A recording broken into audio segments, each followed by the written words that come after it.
lost one of its beloved and courageous sons in Balaach. However, Baloch left us with his head held up high and fulfilling the oath he took on the land of Balochistan. I had heard a lot about Balochistan's brave son Baloch from my father. It was my wish to talk to my brave and courageous uncle. Only a few weeks earlier, Uncle Meran came to our house, and I told him to give my salam to Uncle Baloch and give my message that I am proud of him and his companions, and that I pray for their health and safety.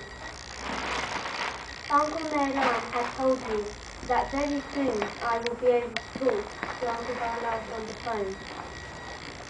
After hearing this, I became so excited that my happiness had no boundaries. I always used to think, how should I start my conversation with my great uncle on the phone? Should I begin my conversation by saying that the Baloch children and I would like